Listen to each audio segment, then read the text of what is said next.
உளுந்துக்கு உரிய விலை நிர்ணயிக்க வலியுறுத்தி கள்ளக்குறிச்சி, திருவண்ணாமலை ஆகிய இடங்களில் விவசாயிகள் மறியல் போராட்டத்தில் ஈடுபட்டனர். திருவண்ணாமலை மாவட்டம் கீழ்பெண்ணாத்தூர் ஒழுங்குமுறை விற்பனை கூடத்துக்கு சுற்றுவட்டார பகுதிகளைச் சேர்ந்த விவசாயிகள் தாங்கள் விளைவித்த உளுந்து மூட்டைகளை கொண்டு சென்றனர். பல மணி நேரம் காத்திருந்தும் உளுந்துக்கு உரிய விலை நிர்ணயிக்காமல் அதிகாரிகள் அலட்சியம் காட்டியதாக கூறப்படுகிறது. இதனால் அதிருப்தியடைந்த விவசாயிகள் ஒழுங்குமுறை விற்பனை கூடத்தின் இரும்பு கதவை இழுத்து பூட்டிவிட்டு சாலை மறியலில் ஈடுபட்டனர்.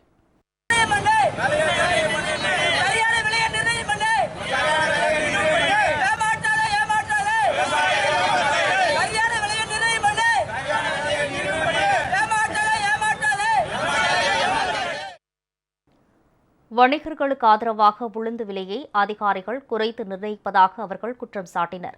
தகவல் அறிந்து அங்கு சென்ற காவல்துறையினர் விவசாயிகளிடம் பேச்சு நடத்தி கலையச் செய்தனர்.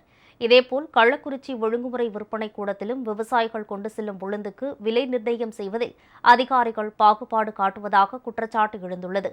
முறைகேடு செய்யும் அதிகாரிகள் மீது நடவடிக்கை எடுக்க வலியுறுத்தி ஆட்சியர் அலுவலகம் முன்பு விவசாயிகள் மறியலில் ஈடுபட்டனர்.